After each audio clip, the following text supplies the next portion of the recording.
and the prize is in the journey. Like, if you want to do something, there's going to require work. And that's something that's burning in me today, is to be more efficient with everything I do, whether it's family life, whether it's business life, whether it's basketball. Just be more efficient and have the opportunity to impact more lives. You know, on days when you don't feel good, you're going to work. On days when you feel great, you're putting in more work.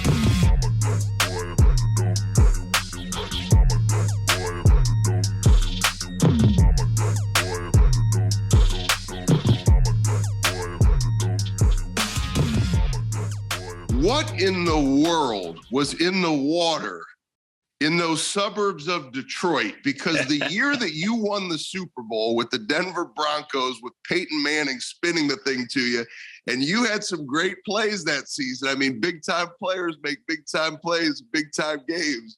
And so you had some big-time plays that season. You win the Super Bowl. But in that same year, right, you had Draymond Green win the NBA championship with the Golden State Warriors. And then the year before that, Jonas Gray, so my dear friend, wins the Super Bowl. And you guys all grew up together. Like, what was it? Because I know the burn is important, but like, tell me about the water in those suburbs of Detroit.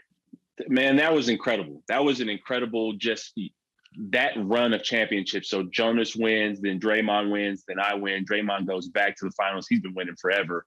But it was just incredible, the fact that this group of people who played AAU basketball together grew up and had fun in Bloomfield Hills, where I went to high school, and Jonas and I went to high school with Draymond, would come down from Saginaw. That was incredible. But it showed that when you surround yourself with the right people, success is going to come. And Tony Robbins, I think he talks about success leaves clues. And we were all hanging around each other at the same time, but it was a level of competition. Jonas at Notre Dame, Draymond and I at Michigan State, the best university in the world. We're all there, but we're all competing with each other. And I'll never forget our group chat. There's about 10 guys in there, Division I players and players who played in the pros. It was competitive every single day in terms of who was working out, who was doing the best, who was winning in conditioning. I remember Draymond he was in the NBA, maybe his second year in the NBA, and I was still at Michigan State. And he came back to East Lansing during summer condition, and he would ask the strength coaches on how I was doing in terms of conditioning, if I was actually pushing myself, was I winning the sprints, because he knew how talented I was. That's what real friendship is, when somebody's holding you accountable, not always patting you on the back. So Jonas did the same thing. Jonas is the reason why I started playing high school football. I wanted to be a basketball player. I'm going to the NBA. I wanted to be like the late, great Kobe Bryant. But Jonas was like, man, you have some talents and abilities that you can definitely use on the football field, because I had ran track with Jonas. And him getting me and convincing me to go out there is the reason why I was able to go to Michigan State. And then, that led to the NFL. So shout out to Jonas, who we both know and love. Oh, I mean, his son is my godson, Jonas Jr. And, Jonas and I have had so many amazing times in the past. And just it's awesome to see how you guys have inspired each other, which inspires so many, individuals to really understand what it means to chase after your dreams, but then to put in the work on a daily basis to make them happen. So let's go back to the Michigan State days. Had a great run at Michigan State, part of some great teams. All of a sudden, it's NFL draft time. And all the work that I've done in the league, I know the anticipation of that day. And for many players that people don't realize, right, because they go on to have great careers, spend 8 years, you were undrafted. And I know you were there that day waiting for your name to get called, and it didn't. How did that impact your burn, Benny? Because there's a lot of people who in that moment, they give up. It's like, well, if I didn't hear my name, this wasn't for me. And then there's other guys like you, and I call it that underdog mentality. So Will Compton was the first player I ever worked with in the league back in 2013, and he was undrafted. Talk to us about that different fire that comes when you don't hear your name called. Yeah, that fire depends on who you are and what the purpose is. Now, the purpose when you talk about the burn, I didn't necessarily know what my burn was at that time. I was just trying to figure myself out, but I knew my ultimate goal in terms of who I was becoming. I wanted to be a professional athlete. That was my goal as a little kid. I wanted to be a professional athlete. So yes, I did not get drafted. I thought I was going to get drafted. Like I said, like you were saying, coming out of Michigan State, 13-1, we win the Rose Bowl, we win the Big Ten championship. Only team in Big Ten history to win every game by 10 or more points. I mean, we dominated the season. So everybody, myself, Max Bulla, we all think we're going to get drafted. And yeah, name doesn't get called. But what's the ultimate goal? The ultimate goal is to become a pro. So why would I not focus on the 20 teams that were calling for me to be a preferred free agent, a high priority free agent? So that's what I had to do in real time. Okay, yes, I could sulk and be upset that I didn't hear my name called, or I can see that the opportunity is already here in terms of the 20 teams that are calling me right now. And that's what I had to do in real time. I had my dad there, my brother was there, and my mom was on the phone with me, and we were just making sure, like, hey, like, what's going on right now? Should we pay attention to the name not being called, or should we pay attention to who's calling? And that's what I did right there. But that kept a chip on my shoulder, and that made me choose Denver. The Detroit Lions offered me the most money, but I was like, if I can go play with Peyton Manning, right there, my man P Money, if I can go play with him, I can play in the NFL. And I needed to go learn. There was a gap there that I needed to learn, and I need to pick it up quick. And that's the reason why I chose Denver. So over your left shoulder, you got a jersey signed by the great Peyton Manning. Over your right shoulder, you got something else that a lot of people dream of that never have the opportunity to hold. For those, y'all better know what we're talking about. But that Lombardi Trophy. So, number one, I would just say I hope everybody's paying attention to Benny's answer. We don't always get exactly what we want, but we do get to choose how we respond. So you responded with great intentionality to say, what's the best place for me? Where can I learn? Where can I go be a champion? And so not only did you become a pro, you became a champion. What's the advice that you give to that person who's just waiting on the sidelines and they just haven't taken that step to put in the work and to get in the game?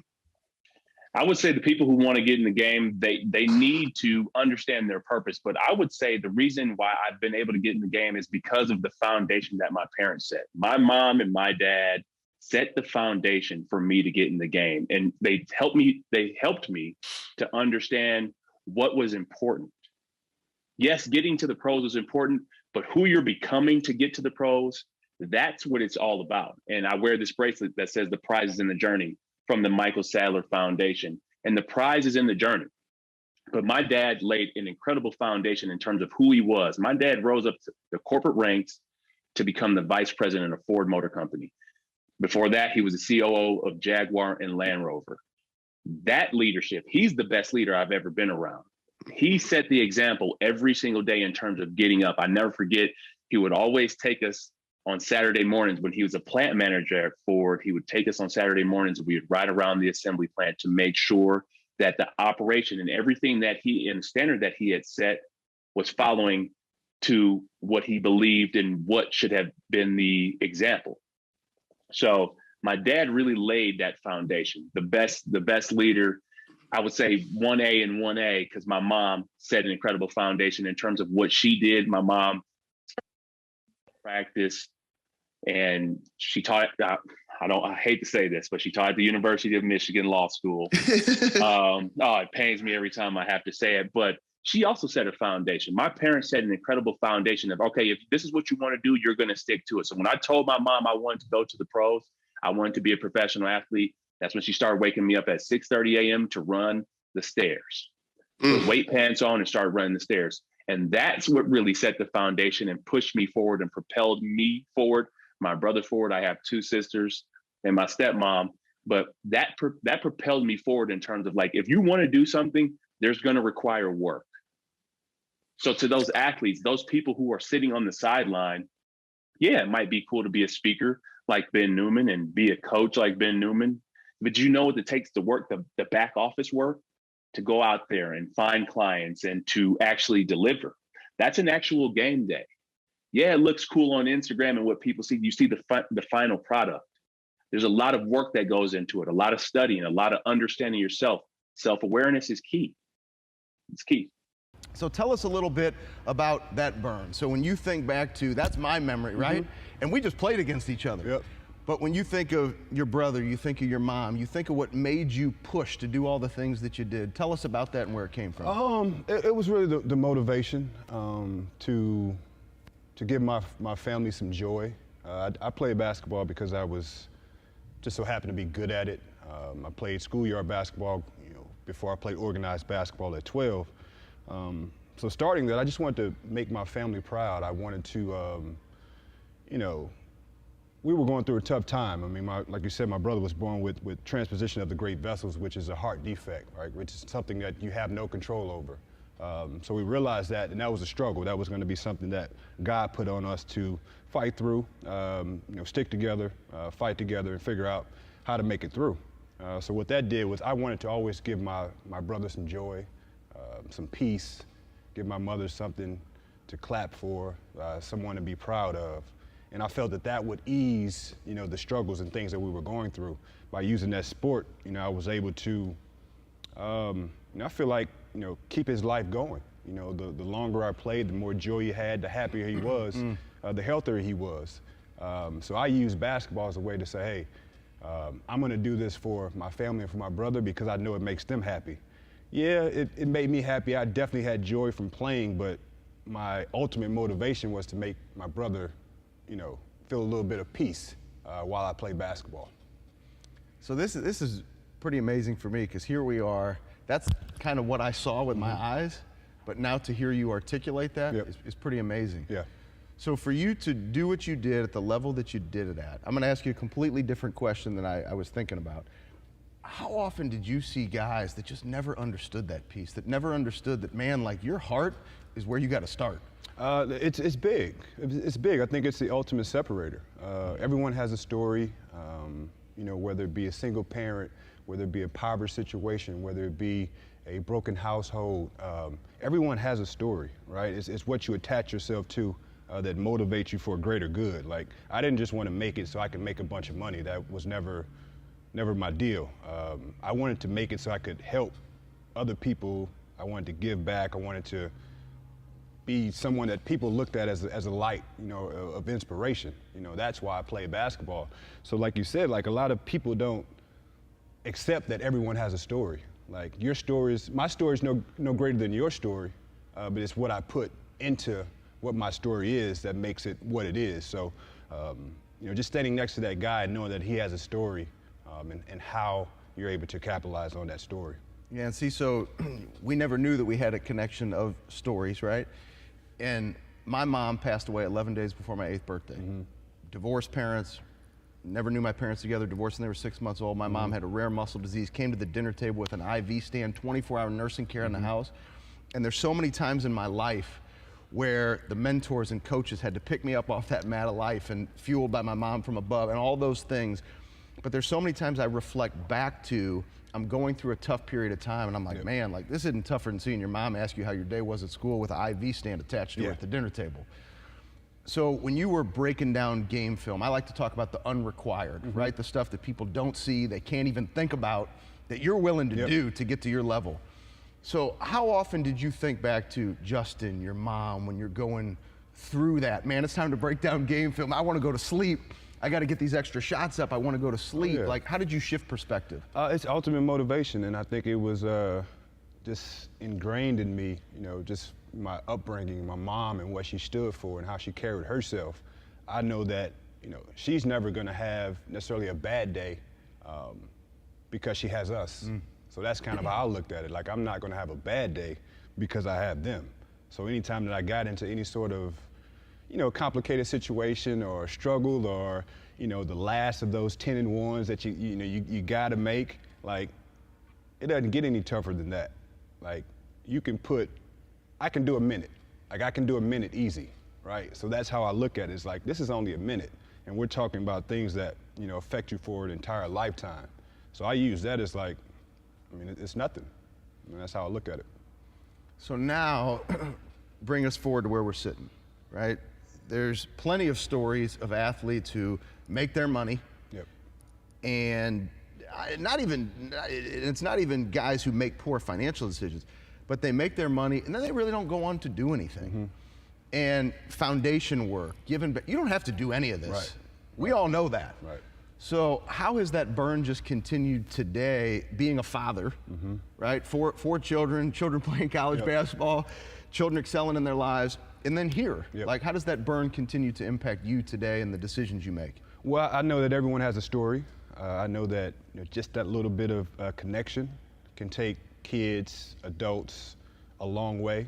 So I want to be that light. I want to be that inspiration. I want to have kids and have parents understand that I'm here for them, right? We built out a facility. My name's on it, my face is everywhere, but it's for them. And you too can have this opportunity if you use what's available to you. So it's never been about me. I've always repped St. Louis, is where I'm from. The different cities that I played in, it was all about shining the light on St. Louis. Like, I wanted to go out, be the best that I can be, and then they like, okay, that kid's from St. Louis. So let's go back to St. Louis, see if there's other kids there that can do what this kid is doing, and then, hey, I did my part. I was able to go out, grab the attention, and bring it back. So what I'm doing with the academy is I'm talking about skill development and character development.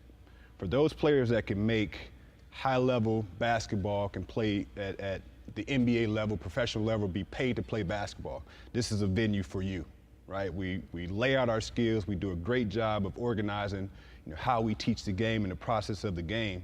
But for those that are not going off to be paid to play basketball, we talk about life skills and the character development that it's going to take for these young people to be successful. Whether they're general managers, whether they're scouts, whether they're coaches, whether they're trainers, there's a gamut of things that they can do involving, sports in the game of basketball if they're not necessarily athletically inclined to be professionals and paid to play. So with that, I want to cover all those bases for these kids and allow them a chance to grow. And that's why I'm here, is to make sure that the community has something that they can use. It's something that's very meaningful. And this new term that I'm using now is efficient. Like, there's only 24 hours in the day, right? I don't want to spend 24 hours of my day working. So I want to be efficient with my time, right? So I look at how can I be efficient, with the academy, how can I be efficient with the kids? And that's something that's burning in me today, is to be more efficient with everything I do, whether it's family life, whether it's business life, whether it's basketball, just be more efficient and have the opportunity to impact more lives. I think there's no right or wrong way to motivate your child, or to have them, or to allow them to have success within the sport. There's no right or wrong way, because sports have been around for years and years. Especially, I'll just talk specific basketball. Has been around for years and years. So there's a lot of ways that kids have gotten better, a lot of ways that these kids have trained, a lot of ways that these kids have been coached, and a lot of ways that these kids have been parented, right? But for the most part, I feel like parents, as parents, we must allow our kids to grow and understand what they're doing and be themselves. And I don't think a lot of parents do that, because what they do is they transplant this adult brain into this little child. Say a 10-year-old child, they put this adult brain into this 10-year-old child and wonder why they're not making this move, or they're not making this play, or they're not making that play. Well, you have to keep in perspective of what that kid is going through. What is your child going through? If they're playing basketball, it's him, and then there's 9 other people on the court. There's 1 basketball, there's 2 coaches, maybe sometimes 4 if they have an assistant.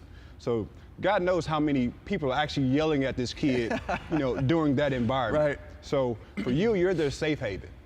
They look to you for confidence that you're doing things right, even if they may be doing things a little bit wrong.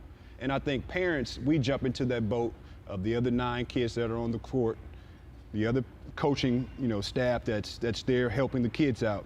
We jump into that mode of, now we're coaching, now we're instructing, now we're yelling, shoot the ball, pass the ball, and it's a lot. So I want parents to take a step back and allow those kids to grow and have more conversation before and after those events take place. Because if you give them something to think about before that happen, before that event takes place, you can see if they are executing or trying to execute what you had conversation about. And then if you talk to them afterwards, you're able to assess what happened during that game, if they listened to you before that event took place, and then you can have a meaningful conversation about how to get better the next time, because it's a process. But the biggest thing I think, and my message to parents is, don't put your brain and your years and years of now understanding the basketball game into your child and think that they're supposed to react as an adult who's seen different experiences and been in different situations. We must take a step back and allow our kids to be kids and to grow in, at the proper speed. Where did the passion for hard work come from? Not even hockey. Where did the passion, the burn to work come from? That's a great question. I don't know if anybody's ever asked me that. I think it's just been ingrained in me. Seeing my parents work hard, trying to keep up with the older kids. My brother's 2 years older, so, as a young kid playing hockey, playing sports, life in general, being competitive, you're always trying to keep up, and as a youngster, you need to put in more effort and more work than they do typically. And, watching my grandparents work, my parents work, really just taking the cue from them, and having that inner drive to want to be the best, you got to put in the work. And I learned early on to keep up with those older kids, I needed to put the time and effort into learning how to skate if we were playing hockey or shooting the puck, whether I was playing baseball, pitching, or hitting, golfing, practice, as we all know. Practice makes perfect in golf, or quasi-perfect. So it really just putting in the reps, putting in the workload, and trying to improve your craft, whatever that is. And then when did the passion specifically for hockey, when did you really realize there was a fire and passion for the game of hockey? I always loved playing the game. I didn't really know if it was going to take me anywhere. I'm from a small town in the middle of nowhere, Canada. At that point, there was no internet, no nothing, so you really didn't know what anybody was doing, or I was reading the Hockey Digest once a week and got a quasi view of maybe the world of hockey, but that's about it. Until I went away and played on a few travel teams and went down into the Greater Toronto area and got to play against some of Canada's so-called best to really kind of see where you fit in and how your skills compare. Once I did that, I was like, okay, these guys aren't that good. They're always held to this standard of, oh, well, they're from Toronto, they must be good. And when you're from a small town, you're thinking, wow, there's nobody around here who's going to be good enough to play down there. So did that light a fire for you? Almost like, it does, yeah. Watch me take it to you. You have a chip on your shoulder. I got cut from a team early on. I didn't put in the necessary work. I didn't, there was some politics involved, but I didn't put in the work. And I think I was 15 at the time. And it was eye-opening on a number of fronts. And it was really more, okay, well, don't give them that opportunity next. Make sure you're in the best shape possible. Make sure you're as prepared as possible. And as we know with failure, once you feel that once, you don't want to feel it again, and you want to feel success, and you want to feel the euphoria of competition and winning. And so, once I had that one blemish on my record, I didn't want to feel that again. So I put the hammer down as far as training and preparing and things of that nature. All right, so now we're getting to the real burn. So it was people telling you from this tiny little town and then getting cut. Yeah. So I always like to talk about, there's so many people in the world today, and we see it in so many different forms. Everybody wants to tell you how great they want to be. But then the action really tells the story.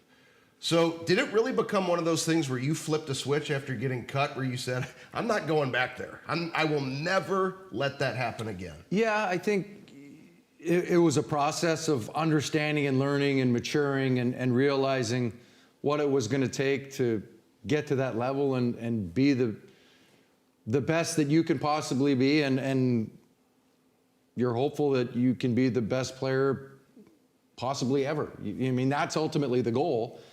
And so you got to put in the time and effort. And really for me in my NHL career, that happened my second year here in St. Louis, my fourth year pro. I hurt my shoulder, I had a sore knee, and I went and met with Charles Poliquin, who became my trainer, and I walked in, and I literally took 4 steps, and he looked at me and he's like, "You got a bad right knee?" I'm like, "Yeah." It's like, "You got a bad left shoulder?" I go, "Yeah." All by watching me walk 4 steps. And I changed my diet, I changed how I trained, I changed everything. And as you know, with training, it's a process. By the second or third training camp after working with him, I was a beast. And that's around the time when I won the MVP, and my career kind of really started to take off, and the potential and the, you know, what can this kid possibly be, started to come to fruition, and I started to become the player that Mike Keenan saw when he traded for me here in St. Louis, and then ultimately what I wanted. You know, you have to take ownership, and you have to want to put the work in and enjoy putting the work in, and then use that as fuel to the fire to you know, on days when you don't feel good, you're going to work. On days when you feel great, you're putting in more work, and really just kind of push yourself to try to achieve excellence. So that's, I love hearing this from you. No surprise to the level that you took your life in terms of sports and what you do outside of the game. I always talk about no seduction of success. There's so many athletes, you win an MVP as a defenseman, which, I mean, that does not happen, right? Not very often. So, I mean, you're one of the best to ever play your position. So many guys, they just get satisfied. Yet what you just said is so remarkable that I hope everybody captured it. You said on the tough days, you did what you had to do, and then on the good days, you gave even more. So how did you keep yourself from being seduced by success? Because at this point, winning MVPs, Stanley, I mean, gold medals. I mean, you're competing at the highest level. What kept you going? Yeah, I could, you know what, and I hear you talk about all the time, legacy. What are you leaving the next person? What are you leaving the fan on a night in, night out basis? What are you leaving your teammates with? What are you leaving your organization with? I know when we won the Cup in Anaheim in 2007, I was working out, you know, I let my body heal, and then I was working out probably a week later. And I had a lot of teammates they didn't do anything, you know, I got into camp. I was worried about some of them because they were terrible. They were in terrible shape. They weren't, you know, they kind of sat back and enjoyed, which is natural to a certain degree, but one's not good enough. You know, winning once, you feel that euphoria of achievement and success and, you know, fulfilling a lifelong dream. And then it's like, okay, I got to do it next year. And I want to do it the next year. And some people have that ingrained in them. Some people have that DNA, and some people don't. And they're happy with just being a part of the ride and just being another person along for the ride, as opposed to, okay, I want to be the guy. You know, I used to tell the young guys, as I learned throughout the beginning of my career, you got to show up every single day. Somebody, you know, I know Michael Jordan talked about in The Last Dance. Somebody in the building is there to watch you. Somebody paid good money to come watch you perform. You need to be here every single time you show up.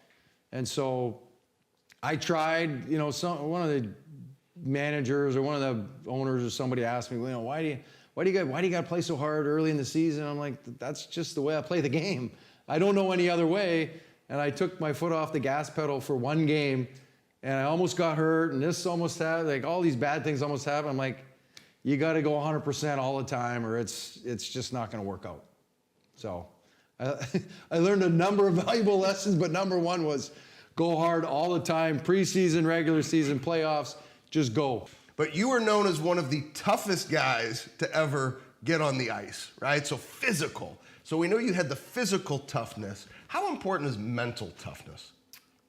Huge, especially in a physical sport like hockey is. You know, whether it's the bumps and bruises, the ups and downs of a long season, the wins, the losses, you know, playing through pain, playing through injury, playing through difficult circumstances, whether it be with fans, with what's going on in your personal life, and being able to block that out and just showing up, and the 3 hours you're at the rink, that's your solace, that's you're kind of blocking everything out. You're just immersed in playing the game, and that's it.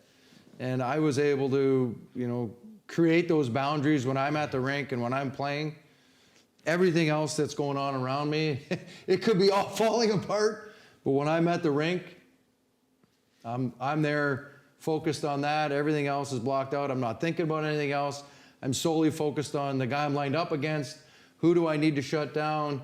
You know, what from the video have I noticed that I need to implement right now? What did I just see in previous plays? Always kind of scanning to see what is anything different.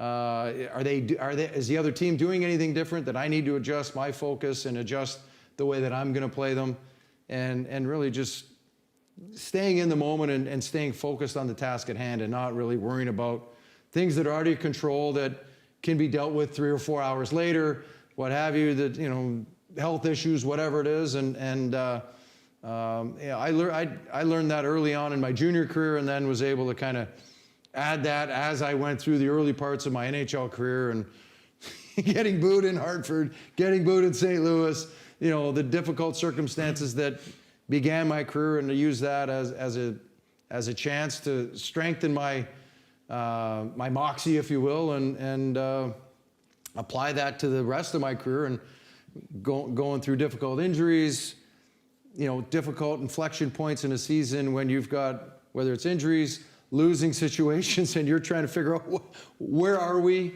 and just realize it's 100%, and try to rally the troops, get everybody on board, and get the ship going in the right direction again. I appreciate how you show up in life. Thank you. It's awesome. It's such an example of what it means to attack. And I just want to share a couple things that I've pulled, because I hope you were paying attention the way that I was paying attention. You know, I always believe that it's the details where you'll find your edge. And if you pay attention to so many of Chris's answers throughout this burn episode, you'll realize that he had belief in himself at an early age, right? Knew that burn, that competitive spirit. When I fail, I'm going to get back up and attack things differently. All the way down to, how about walking into the doctor's office, the doctor sees him, he adjusts how he eats. He's going to adjust his nutrition. He's going to adjust how he trains. Then if you just heard in his answer, he talked about breaking down game film. What I see on film, I then have to make my adjustments on the ice. And then you talk about finding that solace, that 3 hours when you're on the ice. So just because you may not be in the NHL, just because you may not be competing as a professional athlete, I know that if you connect to your burn and you find your edge in every little detail the way that Chris has, you can attack life and achieve at your highest possible level.